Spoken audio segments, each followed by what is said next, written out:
कपड़े धोने वाली बहू। शादी के पहले से ही विभा को कपड़े धोने का बड़ा शौक था। कभी नल के नीचे तो कभी तालाब के पास। अरे मेरी नीली वाली लुंगी नहीं दिख रही है। विभा की अम्मा, कहाँ रखी है लुंगी? अरे वो तो विभा ने परसों ही धोकर रखी थी आपकी अलमारी में, देखो वहीं होगी। वो ना मैंने आज धो दी, मुझे लगा कि गंदी हो गई होगी। अरे कैसे गंदी हो गई थी? उसे तो मैंने पहना भी नहीं। हे भगवान, इस लड़की के कपड़े धोने की आदत से परेशान हो गया हूँ मैं।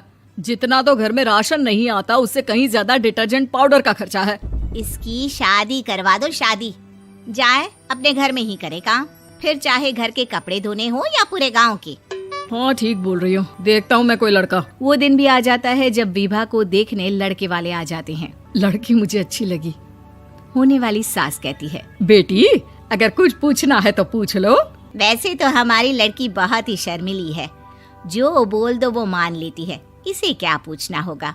अरे कैसी बात कर रही हो माँ, मुझे इन लोगों के घर रहना है, सवाल तो कई है। हाँ हाँ बेटा, पूछ लो ना, क्या पूछना है। आप लोगों के घर कपड़े कौन धोता है? सास का मुंह बन जाता है। देखो, अगर तुम ये कहना चाहती हो कि तुम्हें कपड़े धोने नहीं आते तो सुन लो, कपड़े मैं ही धोती हूँ, लेकिन तुम्हारे आ जाने के बाद मैं रुमाल तक नहीं धोऊंगी। अरे चुप रहना भाग्यवान, बहू बेचारी घर आई नहीं, उसे डराना शुरू कर दिया। वो क्या है ना बिटिया, अभी तक तो ये कल्लू की माँ ही धोती थी, लेकिन अब तुम्हारे पापा तो दहेज में वॉशिंग मशीन देंगे ही। तभी विभा की माँ बोल पड़ती है, सवाल भी पूछा तो क्या। वैसे भाई साहब, मशीन की तो फिर भी कपड़े धोने की कैपेसिटी होती है। मतलब जो बिटिया दे रहे हैं ना विभा, इसे कपड़े धोने का बहुत शौक है। ये आप लोगों के क्या, आस पड़ोस गांव मोहल्ले सबके कपड़े धो दे और उफ तक ना करे। बाहर देखा नहीं आपने कितने कपड़े सूख रहे हैं? सब हमारी बिटिया ने ही तो धोए हैं। बस भी करो ना माँ, शर्म आ रही इतनी तारीफ सुनकर। और तो और एक दाग निकाल कर दिखाओ तो मान जाऊं। हाँ अच्छा, माफ करना बेटा, मैंने गलत समझा। हमें तो रिश्ता बहुत पसंद है। और ऐसे जुड़ जाता है रिश्ता कपड़े धोने का शौक रखने वाली विभा का। उसकी शादी हो जाती है कोयला फैक्ट्री में काम करने वाले कल्लू के साथ। शादी के बाद अचानक विभा चिल्लाती हुई सास के पास आती है। सासू माँ, अरे सासू माँ कहाँ है आप? ये तो धोखा है, धोखा दिया आप लोगों ने मुझे। इसे ससुर के चक्कर के बारे में पता चल गया। अरे तो उसमें तुझे क्यों धोखा मिला है? अरे नल में पानी नहीं आता, कपड़े कैसे कब धुलेंगे? अच्छा, तू पानी नहीं आ रहा उसकी बात कर रही है। तो आपने क्या सोचा? कुछ नहीं। अच्छा, तेरी माँ ने कहा था कि कपड़े धोने का शौक है तुझे, याद आया मुझे। शौक बोलकर कपड़े धोने वाले मेरे जुनून को कम ना आके सासू माँ, कपड़ा धोना मेरा गुरूर है। तभी पति भी वहाँ आ जाता है। अभी मैंने इसे सनी देओल की फिल्म दिखाई है, उसी के डायलॉग मार रही है माँ। अच्छा सुन, साफ साफ बता रही हूँ, पानी सुबह 4 से 6 और शाम को 10 से 12 आता है, समझी?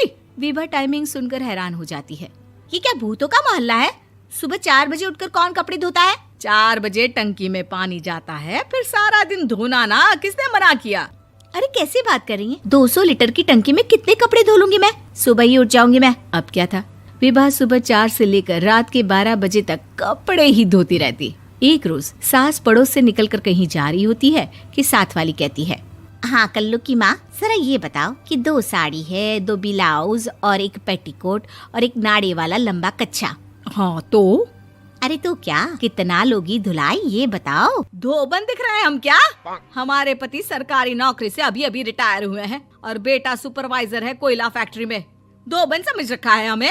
हाय रे कल्लू की अम्मा, माफ कर दो, वो तो मोहल्ले में यही सब बता रहे थे कि तुमने बहू को कपड़ा धुलवाने के काम में लगा दिया है। सास को पड़ोसन की बात सुनकर गुस्सा आ जाता है। वो घर पहुंचती है जहां घर के बाहर ही इतने सारे कपड़े सूख रहे होते हैं जितने कि किसी धोबन के घर पर। अरे ओ कल्लू की दुल्हन, बाहर निकल। माँ जी यहीं आ जाओ, बाथरूम में चादर धो रहे हैं हम। अरे अभी हम धोते हैं, तुमको बाहर निकलो। ये आस पड़ोस वाले बोल रहे हैं कि हम बहू से कपड़े धुलवा कर उसे कपड़ा धोने वाली बना दिए हैं। अरे छोड़ो ना माँ जी, किन लोगों की बातों में आती हो? आस पास के लोगों का तो काम ही होता है कि वो किसी तरह सास बहू को लड़ा दे। बहू सारे घर के कपड़े धोती है, ये क्या कम है? बोलिए। सास को भी लग जाता है कि वो बहू का ये सनकीपन नहीं छुड़वा सकती, इससे अच्छा है कि खुद ही चुप हो जाए। एक रोज सास और बहू मंदिर जाते हैं, जहाँ सास की साड़ी वहाँ खड़ी भीख मांगने वाली से मिलती है। माँ जी क्या बात है, आपकी साड़ी उस भिखारन से कितनी मिल रही है ना? हाँ हाँ देखो तो, दोनों की साड़ी मिल रही है। क्या बात है कल्लू की अम्मा, तुम खुद को तो अफसर की बीवी बताती हो और ऐसी सिंपल सी प्लेन साड़ी पहनकर घूमती हो। सिंपल और प्लेन नहीं है ये साड़ी। तो क्या सोने के धागे से फूल बने हैं? कुछ भी सासू माँ, कुछ भी। हाँ बने थे इस साड़ी में सोने के धागे से फूल। मेरे पति लेकर आए थे मद्रास से स्पेशली मेरे लिए 10,000 की। ताहे भाई साहब इस भिखारन के लिए भी सेम टू सेम साड़ी लेकर आए होंगे 10,000 की। सास उस वक्त तो कुछ नहीं कहती, लेकिन बहू के साथ घर आती है और अलमारी से एल्बम निकाल कर लाती है। ये साड़ी देख रही है, ये वही साड़ी है जिसे मैंने अभी पहना था। इस साड़ी में ये जो चमकदार फूल दिख रहे हैं ना, ये सोने के धागों से काढ़े गए हैं। लेकिन तू लोकल वॉशिंग मशीन ब्रश से घिस घिस कर सारे फूलों को निकाल कर साड़ी प्लेन कर दी।